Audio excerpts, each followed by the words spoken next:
Hey guys, if you're new to midterm rentals, but you're an experienced long-term rental landlord, this video is for you. We work with a lot of our clients, our property management clients, who have come from the long-term rental world. And here's the lessons I've learned to set you up for success when transitioning from long-term rentals to midterm rentals. So I'm going to cover four things in this video: vacancy expectations with MTRs, the additional expenses you should expect with an MTR over and above the typical LTR expenses, the different tenant types, and this is a big one for midterm rentals compared to long-term rentals and the implications there. And then number four is the property setup of how you need to set up property as MTR to make it successful. So, number one, vacancy expectations. This may seem like an odd first point to start with, but really it's again, working with long-term rental owners who are getting started with midterm rentals for the first time, I find this is the hardest adjustment, maybe just mentally and like mindset and kind of even emotionally for a long-term rental landlord. So let me explain why. With long-term rentals, you view things, your expenses and your income generally as fixed, right? So you get a tenant in there, and of course they're long term.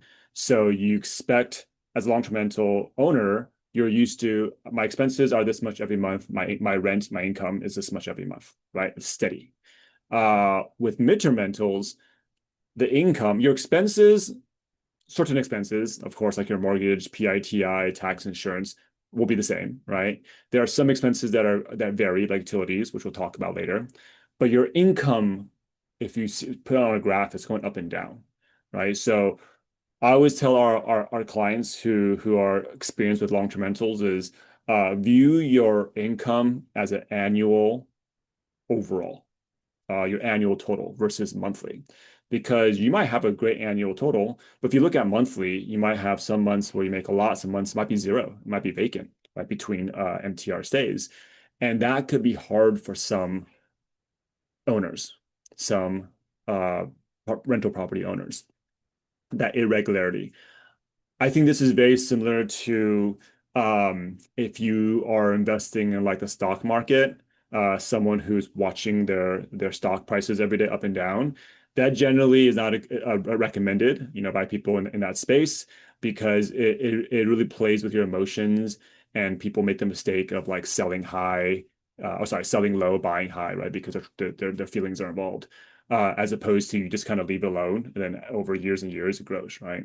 That's the overall growth as opposed to day to day, month to month. So that's the big one there. So some more kind of specifics with the vacancy expectations that will help you have the right expectations is that understanding a few concepts, what we call in the industry is booking lead time. In other words, it's how far in advance do midterm rental bookings take place, or how far in advance do the tenants book their midterm rental, right? I use the word book because I look at midterm rentals kind of like short-term rentals, so just difference in terminology. And typically it is less than a month, sometimes on average even 2 weeks in advance. So what that means is today, as I'm recording this is December 2nd, because there could be a guest, I also use the word guest and tenant interchangeably. A guest that's checking out today, December 2nd, and the property might be fully open right now into the future. And that can cause what I call vacancy anxiety. It's a real thing. If you know, you know. It could cause anxiety looking at your open calendar and wondering, when am I going to get my next booking? How long will it be vacant for until someone else books, right? But if you recognize most midterm rental bookings, let's say, it'll differ obviously by market and also property type, but let's say on average 2 weeks in advance. If you know that's the case, then you know you'll likely get a booking in the next few weeks, right? And your gap will only be a few weeks. Now, that comes back to this next point. Um, a typical midterm rental, if you look at the calendar retroactively, you'll see bookings, bookings, bookings, and gaps between those bookings, right? Sometimes it's great when you have, and I love this, if you have bookings that are back to back. We don't do same day turnovers. We always have a 24-hour minimum. So it could be like a Monday checkout, Tuesday check-in. That's great. But oftentimes you don't get that back-to-back booking. You might have 3 days between. You might have 3 weeks between bookings. So in our market, and I can't say this is true for everywhere because I am an expert of the Southern California MTR market, 80% occupancy is great. Obviously, if you're coming from long term, you might think, oh my gosh, that's horrible, right? That's the difference with long term. Like you don't want 80% vacancy with long term rentals. That's not good. But because you make much more rent with midterm rentals, again, overall annual revenue, right? Um, so what is that 20% vacancy coming from? It is all those gaps between the stays. If you have a 12-month, looking at the past 12 months, and let's say you have like 2, 3 month bookings typically, right? Then you'll have, I don't know what that comes out to be, 4-ish, maybe 5 different vacancy gaps between bookings on your calendar for the year. And each of those are varying lengths, but added together, that's where you get your 20% vacancy. Um, there's other tricks and strategies to minimize those gaps and minimize your loss from those vacancy gaps. That's a different topic for another time. Um, yeah, so this vacancy expectations as well as irregular income expectations month to month, I find is the hardest for a lot of our owners who come from the long-term rental world. So that's number one. Number two, additional expenses. Now, this one's pretty straightforward and simple. I'm not going to talk about the expenses that you are already used to as a long-term rental owner. The additional expenses, when if you're making this decision, you maybe have a spreadsheet open or a calculator and trying to figure out, is it worth doing MTR? Um, you have the income, right? Maybe this whatever income you're expecting to get, which is higher, right? Should be higher than your long-term rent. But you also have to factor in additional expenses. The main one is utilities, because like a short-term rental, when a guest or tenant rents a midterm rental, the expectation that they have is that utilities is included, right? No one wants to sign up for a utilities account for a 1 to 3 month stay and have to cancel and do it again over and over. Um, so the way, of course, there's no set number, right? Depending on your property and market, you have to do some math or some research to figure out what is your expected utilities expense. Typically electric, gas, water, trash. Those are some common ones. Um, I'm not mentioning things like landscaping because typically, as a long-term rental owner, you also cover that. Maybe you don't, but that's kind of common in that world. So that's not a additional MTR expense. I'm not including things like pest control because you can also do that with long-term rentals, right? But generally, with long-term rentals, you don't pay for the water, gas, those electricity, those variable expenses. Usually, the tenants sign up for those accounts. So that's the main one. Another additional expense is what I call supplies. This is the consumable products, the paper products, the soaps, the coffee, the stuff you provide for guests when they come into the property. Best practice here is you're not replenishing those supplies for their entire stay because that would obviously be more expensive for you.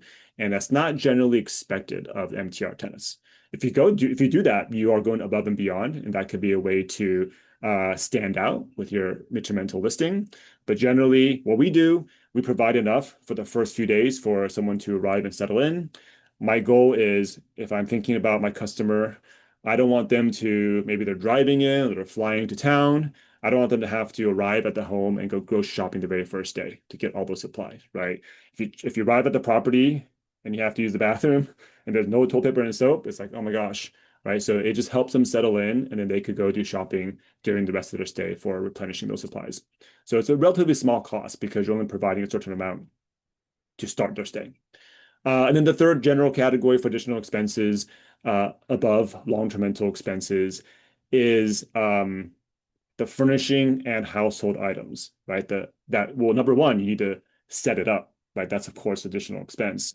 But ongoing, you also have to maintain and repair, replace those items over time. Sometimes those replacements and repairs will be guest damage that you could, have the guests cover that cost. Sometimes it's wear and tear and it's your expense as the owner.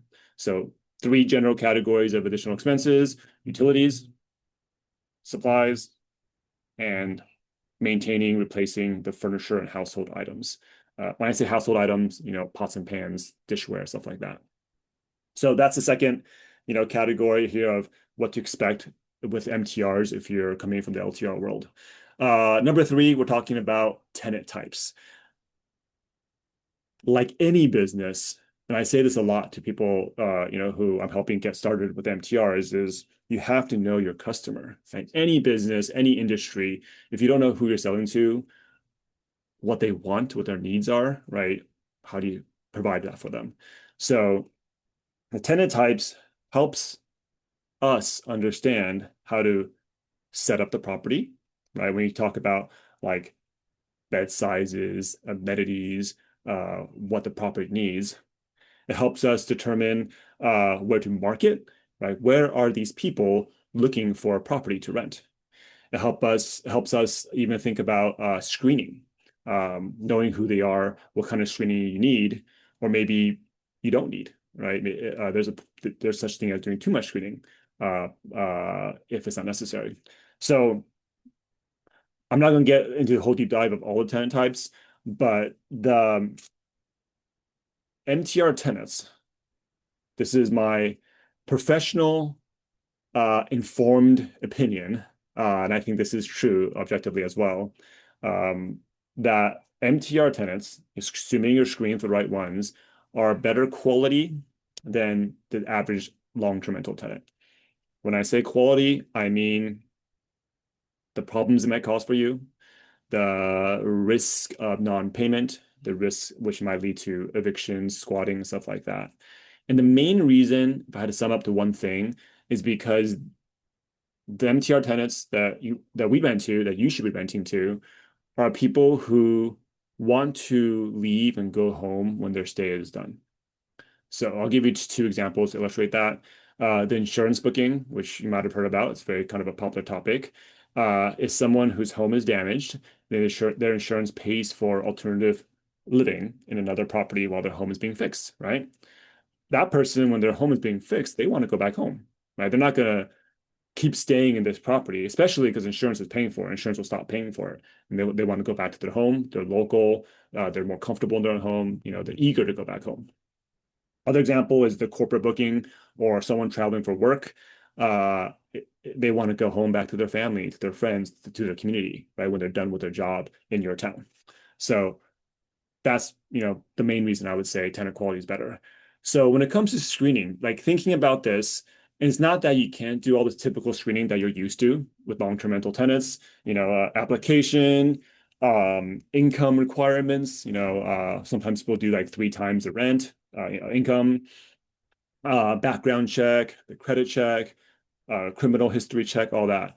You could definitely do that with midterm rental tenants, but just keep in mind who you're screening and and be thoughtful about like how you approach that considering who you're screening, right?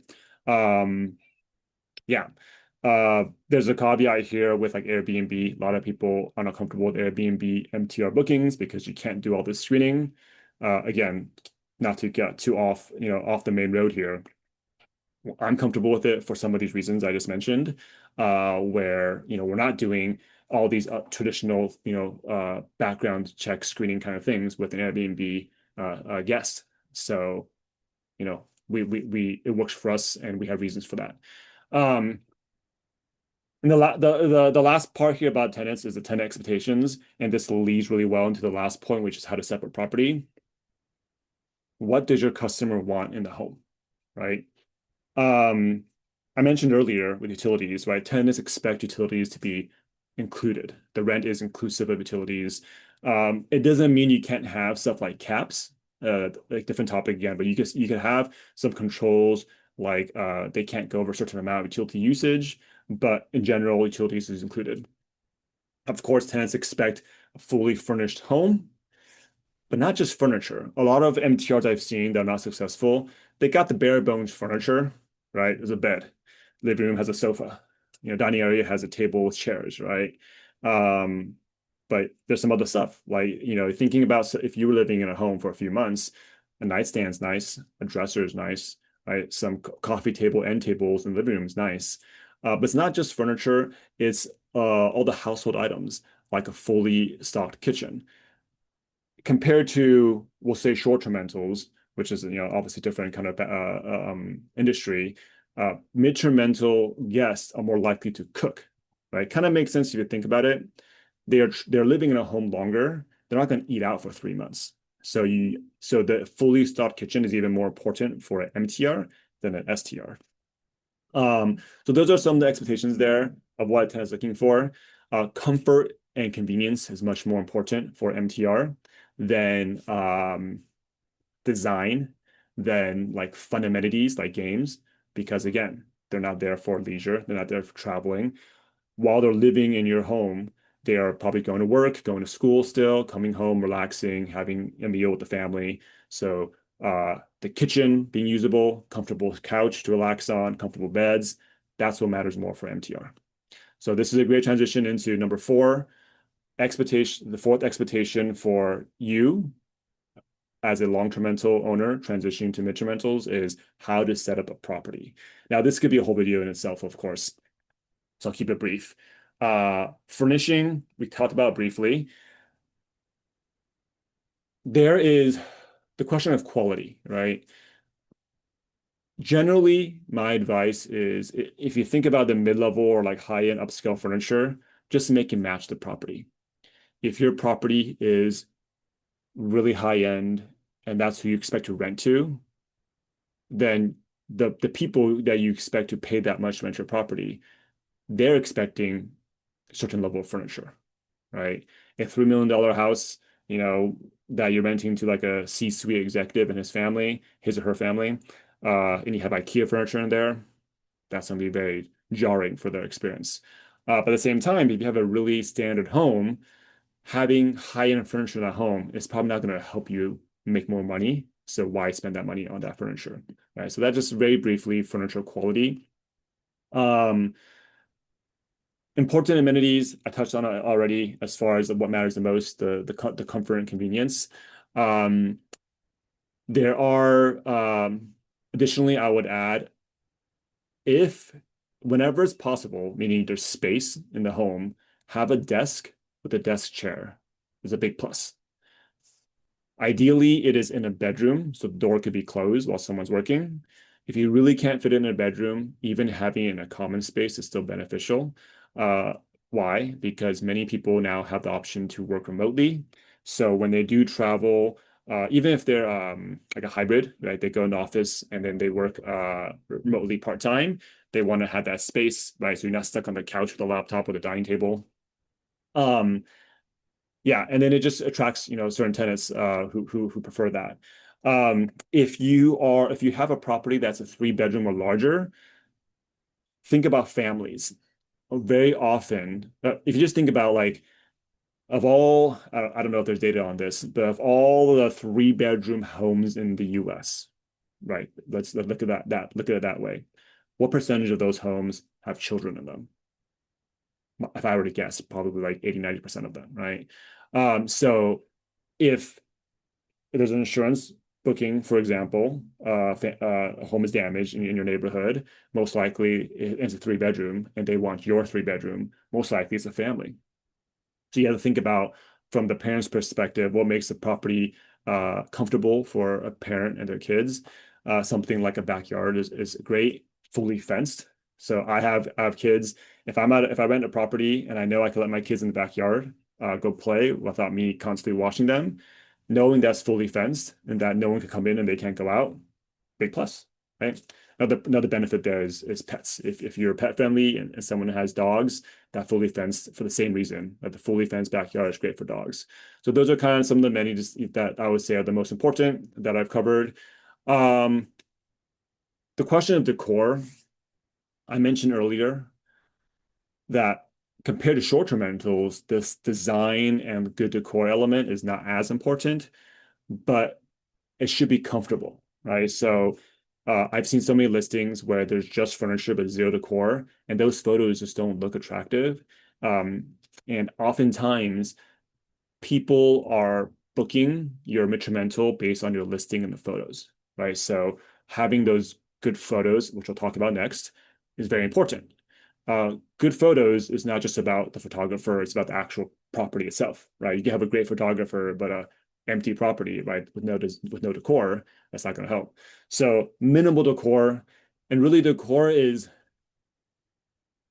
a little bit cost wise, financially, a little bit goes a long way. A few $100s could make a big difference if done correctly. Um, I don't have a design eye. That's an area that I'm not good at, so I do get others' help. So you can always find someone you know, whether it's professional or just a family or friend who's good at that, and help you pick out a few pieces. You know, put this piece of wall art right here, done. So don't think about decor as being a so expensive it's not worth it, because it definitely is worth it. It's going to hurt you not having either if you had zero decor or maybe bad decor. And then the last piece that kind of combines with the decor piece is please get professional photos. I can't tell you how many, I can open Airbnb right now, how many listings have bad photos. And it's just, it's, it's, it's, uh, it's great for a good laugh while looking at these listings. But so many listings have just phone photos that are too dark, weird angles, and professional photos for most properties, a few $100s. Um, you make that back probably in the first booking, right? I know I'm in an expensive market where rents are higher, so that's a caveat. I'll accept that. But let's say there's a property that might rent for $5,000. You have professional photos. You get your first booking for 1 month for 5,500 because the photos look nicer. Bam, you paid for the photos, but you have the professional photos for life, right? For all the future bookings. So I don't understand why people skip out on professional photos. It's probably the most cost-effective thing you could do if you haven't done it already to market and advertise your MTR. That's it. So again, the four areas that I have learned working with long-term rental owners that helps them transition to midterm rentals is understanding vacancy, how that works, the additional expenses that you should expect, the difference in tenant types, which informs many other decisions. And then the last one is how to set the property to be successful and serve your customers with what they want, what they need. So hope that's helpful. I always mention this in the videos, and it's also the first thing in the description below. If you want to hang out with me, learn more, if I could help you more with your midterm rental journey or business, whatever you're working on, I co-host a school community. It's like an online platform. We do live calls, and there's a very vibrant message board and many other advanced operators there who are contributing, answering questions. Come hang out with us. The link is in the description. It's where I spend most of my time helping people with midterm rentals.